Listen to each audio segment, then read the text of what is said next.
Hello again, everyone. I am here to talk about the birth defect that my son was diagnosed with, and that is called Hypospadia and Chordee. Now, because of his prematurity, when you're a premature baby, basically you can expect anything. Expect anything because there are times when their organs may not be completely developed. Again, they might have hearing issues, vision issues. There's so many different things.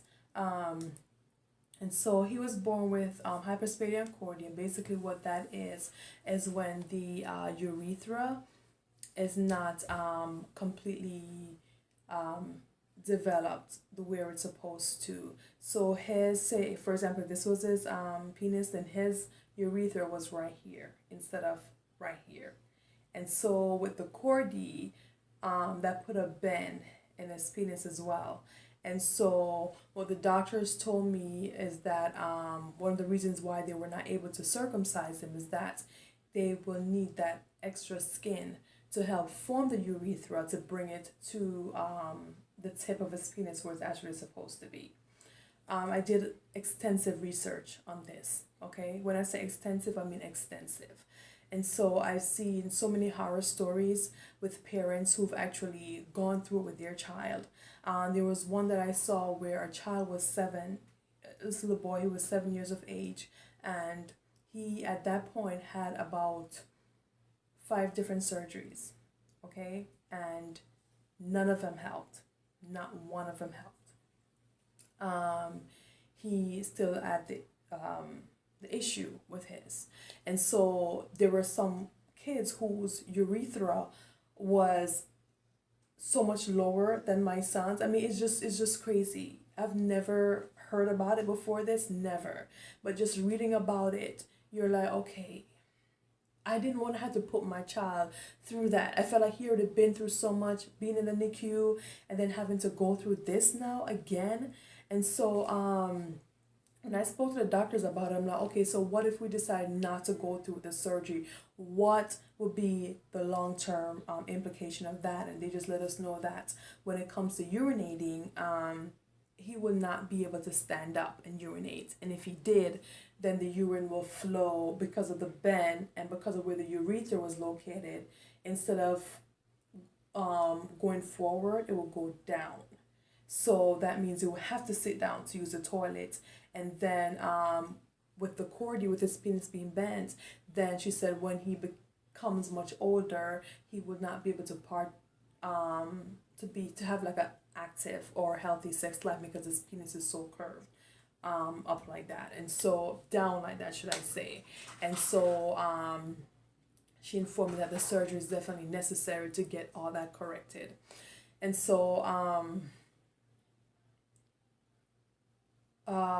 one of the downsides to the surgery is that after they're able to reconstruct the urethra and bring it to the top of the penis, there's a possible chance that it might reopen, the original urethra reopen, and then he'll start urinating from the original hole instead of the new hole that they reconstructed. And then they'll have to go back again to do another surgery. Now, the downside to this is before they were able to use the skin from the foreskin, that when you're circumcised they would cut that off and throw that out, then they were able to use that to reconstruct. But if it doesn't work, then they'll have to get skin from his lip to form a new urethra. If that doesn't work, then they'll have to keep getting skin from different parts of his body. And so I was extremely worried about that, because when I read about it, there were kids who were actually teenagers who've gone through like 10 surgeries. Nothing worked. And it's just like they're back to square one again. And I'm like, okay, am I willing to put him through that? Just for him to be able to stand up and urinate. I'm like, okay, let him sit down. Worst case scenario. But then they were saying, there's a social stigma that goes along with that. And if he's in school, you know how kids at times can be mean. They might use that as a tactic to try to get on him, to tease him, bully him because of that. Anyway, again, when I tell you that weighed on me mentally, emotionally, it did. Okay, and so did a lot of praying again, a lot of praying, because I just, I don't know if I wanted to put him through it. Anyway, the moment came. He was about 8 months when he went and he was able to see a urologist. And then she told me that, we need to try to get it done sooner rather than later, because when they're much younger, their body's able to bounce back much faster from a surgery, rather than if I waited until he was walking, then it would be even more difficult for him after surgery. Anyway, we decided to go ahead and get it done. It was just the first few days after the surgery. It wasn't bad for him, it was bad for me. I mean, you would not even believe that he had surgery, because he was just up and going, moving around, but we had to keep him on the medication around the clock. So the medication helped a lot. And also, at that time he was still on the pacifier, so we were able to use the pacifier to kind of help, pacify him and so forth. One of the hardest part too was, before you have surgery, you can't eat or drink anything for like 6 hours. So we had to give him like clear liquid for a few hours. We weren't able to give him any milk, so that was difficult as well. So the pacifier came in extremely handy during that time. Anyway, so after the surgery, it was completely hard because we had to dress the wound. I mean, it was just okay, but we did the very best that we could at that time, just to make sure that he's comfortable and that we're not getting the wound infected.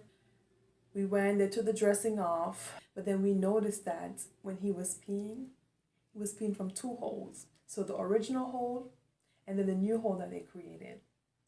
And so I'm like, okay, I'm not willing to put him through this again, because that was like my biggest fear. And so now my fear was at that time coming to fruition. I went to the urologist and I told her what I saw, and she told me that within about, within the next 6 months, she's gonna have to operate on him again. Okay.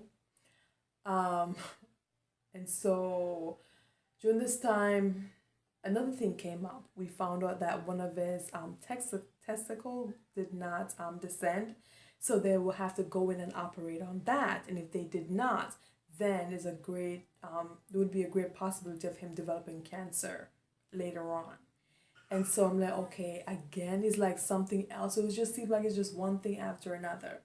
I went into another doctor because I'm like, okay, I just want to get a second opinion. I just didn't want to just go with what she's telling me. So I went to another hospital, got a second opinion, and that urologist told me that yes, his testicle indeed, one of them did not come down, so did not descend, so they'll have to go ahead and operate on it indeed. And he did examine his penis and told me that because he's peeing from both the original hole and the new hole, then he would definitely have to go to another surgery again. The doctor was concerned, and so instead of waiting till 6 months, she decided to do the second surgery in 3 months. Okay, so he had the first one in August, and then he did the other one in November. And so at this time now, so it was 2 separate surgeries. And so when she went, so she was working, she was going to do the testicle and then go back and operate on the penis again to correct the urethra. Anyway, that I was praying again, praying, because I felt it for him. It was just too much. It was too much. Anyway, the day of the surgery, we noticed that it was taking a much longer time than she told us that it would have been. And so we were really concerned. So we waited for like another hour, almost 2 hours. They went over a little bit, about 2 hours more, and then they came and they told us what happened, and she told us that they were able to operate on the testicle and bring that down, but then she told us that on his penis,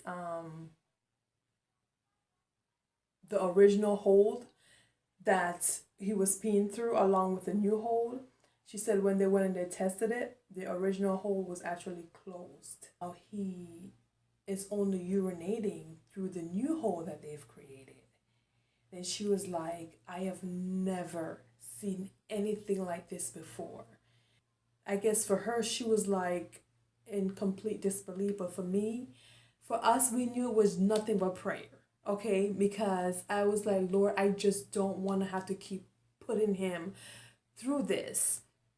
And so I've seen it with my own eyes. She saw it, his dad saw it, that he was peeing through two holes, and then all of a sudden, the original one closed up. So while she was there talking, I was like, thank you, Jesus.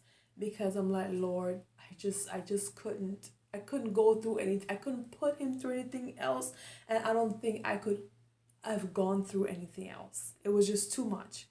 And so anyway, they were able to do the surgery, bring his testicle down. When they went in to try to operate on the penis, the original hole was closed. So they were like, okay, just go home and we're just gonna monitor and just make sure that everything is okay. And so usually you have hyperspadia and a Chordee, you will have to see a urologist pretty much for the rest of your life, okay? Because there's a great possibility still that the new hole that the doctors have created could close up completely, and then your child would not be able to urinate, or even an adult, a grown man, would not be able to urinate. That's just how severe that disability is, or should I say birth defect is. And so it's just something that you have to keep monitoring. Right now, he's at a good place. He went through the test. His testicle is okay. He's urinating okay now from the original hold. I don't see anything abnormal, anything out of the, along that line. But he still has to go in every 6 months just to get checked out to make sure that everything is really okay and that his kidneys are not being affected, because having hyperspadia is not just it just doesn't just affect your urethra, it actually can affect your kidneys. So there are so many other complications to it, so it's like you have to keep monitoring your child, just making sure that everything is okay, they're not developing any UTIs and just things along that line, just to make sure all is well. And so far, all is good. But I tell you, it's nothing but the grace of God, and it's nothing but prayer, okay? And again, for all you moms out there with a preemie that has any form of birth defect, just be encouraged and know that it's going to get better. It's going to get better. And what you're seeing right now, just try to, as much as possible, just think positive. Think positive. Do not entertain any negative thoughts. And I know it's hard not to go online to read things, because you want to go on there, you want to read, you want to educate yourself about any issue that your child may be dealing with. But at the same time, try not to read so much of the negative comments or statements or a person's negative experience, because that might not be yours. But if you do read it, just read it as a form of informing yourself of the possibilities of what may happen or what could happen, but at the same time, you are counteracting that with something positive, so try to do that. It's really good to have a support system, and just be surrounded by people who are supportive. And I tell you, just keep your head up. Keep your head up, be positive, and if any of you out there who have a child that's dealing with hyperspadia and Chordee, or who have gone through the surgery, who are maybe you're looking forward to going through the surgery, and you want any questions, or you have any questions or concerns, just feel free to send me an email. Feel free to put a comment in the comment box below. I am open to answer any questions or concern that you may have in that regard. So again, I just want to thank you guys so much for watching.